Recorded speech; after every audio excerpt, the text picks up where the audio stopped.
Bien-aimés dans le Seigneur, Shalom. Nous nous retrouvons ce mercredi 20 mai 2020 pour une nouvelle méditation. Et cette méditation, nous allons la tirer du livre d'Apocalypse, le dernier livre de la Bible. Nous allons lire dans Apocalypse chapitre 3, nous lirons le verset 20. Apocalypse 3, 20. La Bible dit ceci: Voici, je me tiens à la porte et je frappe. Si quelqu'un entend ma voix et ouvre la porte, j'entrerai chez lui, je souperai avec lui et lui avec moi. Ouvre ta porte à Jésus-Christ, tel est notre message, notre méditation de ce matin.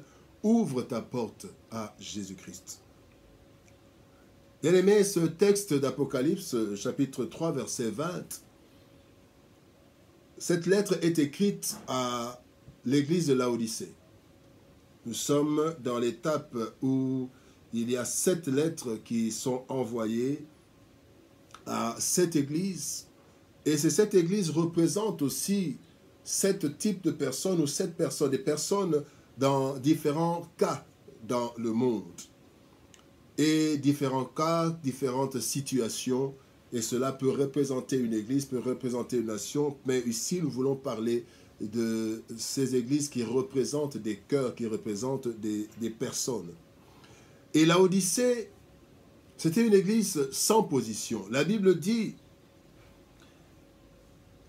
je connais tes œuvres, ça c'est au verset 15, je connais tes œuvres, je sais que tu n'es ni froid ni bouillant. Puisses-tu être froid ou bouillant? Ainsi, parce que tu es tiède et que tu n'es ni froid ni bouillant, je te vomirai de ma bouche. Laodicée est en danger.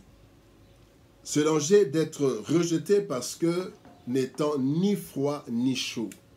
Et plusieurs des personnes aussi ne sont ni chauds ni froids, des non-alignés. Et bien aimé, les non-alignements est dangereux. Parce que vous n'êtes ni à gauche ni à droite.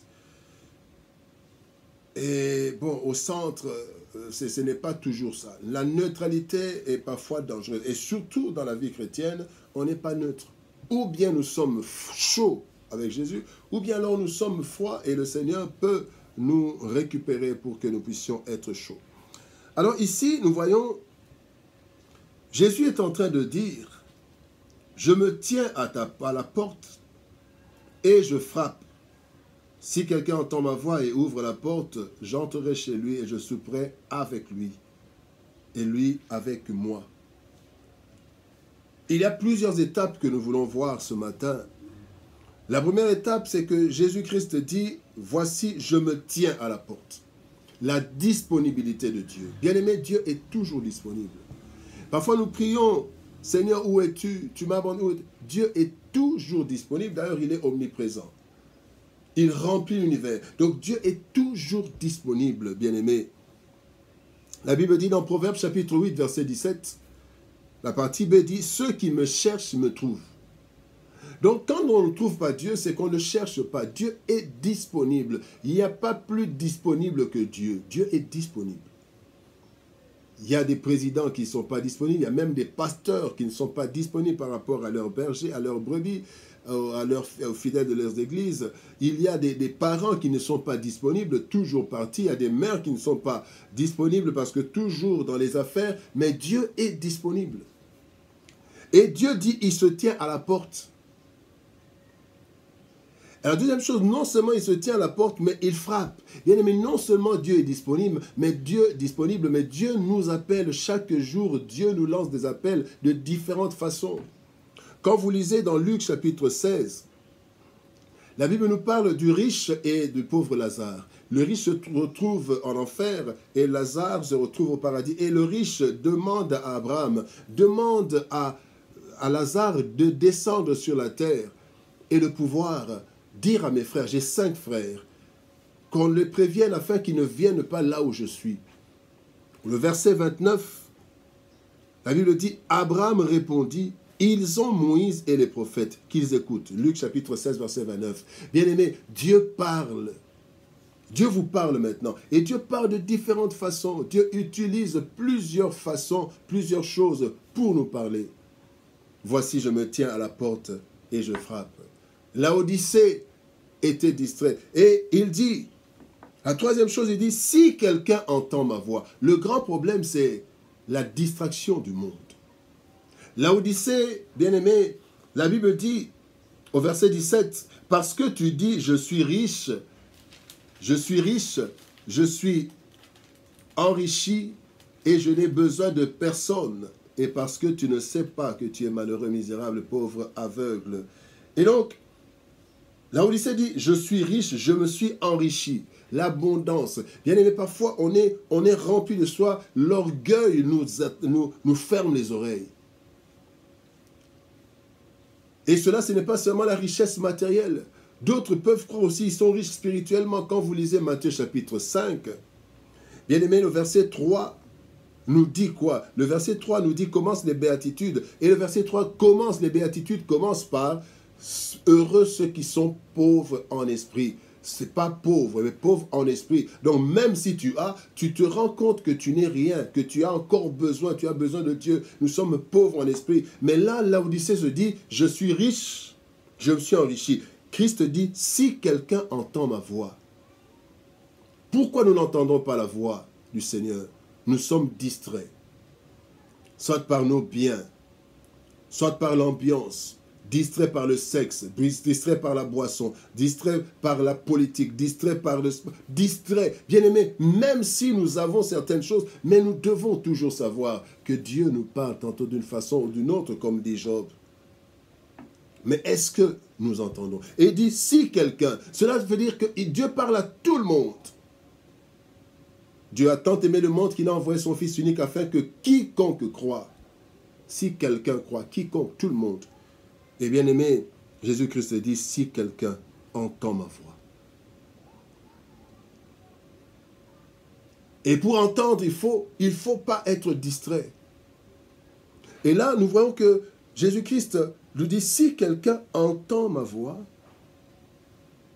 non seulement entendre, mais la quatrième étape, si quelqu'un ouvre. Nous devons pas. Il y en a qui entendent, il y en a qui viennent à l'église, ils entendent. À la télévision, ils entendent. À la radio, ils entendent. Ils lisent, ils voient, ils entendent Dieu. Mais ils refusent d'ouvrir.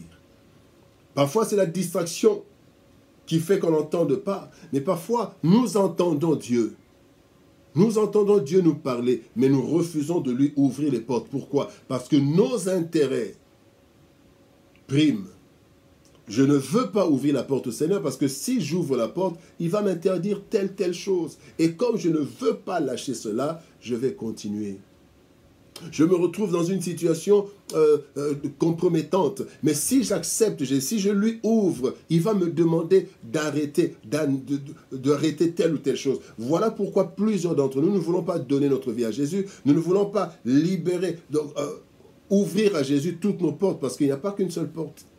Il y en a qui ont ouvert la grande porte, la porte de la grille, mais ils n'ouvrent pas la porte de la maison. D'autres ouvrent la porte de la maison, mais il y a des chambres dans lesquelles Jésus ne peut pas entrer. Jésus, tu peux vraiment être partout, mais dans cette chambre, non. Dans la chambre de mon intimité, n'entre pas. Dans la chambre de mes avoirs, n'entre pas. Pourquoi? Parce que nous sommes tellement attachés à ces choses, nous ne voulons pas les lâcher au profit du Christ. Si quelqu'un entend ma voix, si quelqu'un ouvre, bien-aimé, parfois nous entendons, mais nous ne voulons pas ouvrir. Mais qu'est-ce qui se passe si quelqu'un entend ma voix et s'il ouvre la cinquième étape, j'entrerai. Et quand Dieu entre dans notre vie, les choses changent. Nous voyons comment parfois quand un président arrive dans un quartier, les choses changent, les dispositions changent. Quand quelqu'un doit, un invité, il y a des choses qui... Et Jésus entre, il dit non seulement j'entrerai, mais la sixième action, je souperai avec lui. Bien aimé, le souper, c'est le dernier repas du jour. Pour certains, ils appellent ça dîner. Il y a le petit déjeuner, le déjeuner et le dîner pour certaines personnes, particulièrement en France.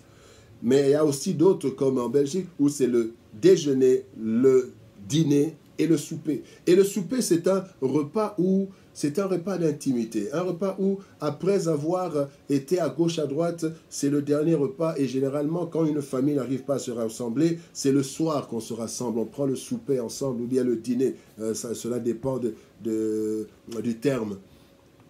Et là, dans le souper, quand nous soupons avec Jésus, c'est là que nous pouvons lui parler de nos problèmes. Bien-aimés, parfois nous sommes loin du Seigneur et quand les problèmes arrivent, nous venons crier au Seigneur. Non, c'est quand le Seigneur est avec nous, chaque jour. Il est avec nous autour d'un repas. Le repas ici, on revoit l'intimité, le souper. Je viendrai, je souperai avec lui et lui avec moi. Le dernier repas, le repas d'intimité. Et c'est là que nous pouvons dire au Seigneur, dans un repas. Vous savez, il y a des grandes décisions qui se sont prises autour d'un repas. Et quand nous sommes dans l'intimité avec le Seigneur, on ne s'assoit pas avec tout le monde. On ne prend pas un repas avec tout le monde. On prend un repas avec ceux qui nous sont chers. Bien-aimé, le Seigneur dit, je suis à la porte. Je me tiens à la porte, je frappe. Si quelqu'un entend ma voix et ouvre la porte, j'entrerai chez lui et je souperai avec lui et lui avec moi. As-tu déjà reçu le Seigneur Jésus-Christ dans ta vie? Et si tu l'as déjà reçu, est-ce que réellement tu as déjà ouvert toutes les portes au Seigneur? Ce matin, le Seigneur te demande d'ouvrir la porte de ta vie, d'ouvrir les portes de ta vie afin qu'il entre et que vous puissiez souper et qu'il puisse faire de grandes choses dans ta vie. Que le monde ne te distrait pas, que tes intérêts ne t'empêchent pas d'ouvrir la porte. Ouvre la porte et tu verras la gloire du Seigneur. Que Dieu nous bénisse. Shalom à tous et nous nous retrouvons demain pour la méditation du jeudi. Au revoir.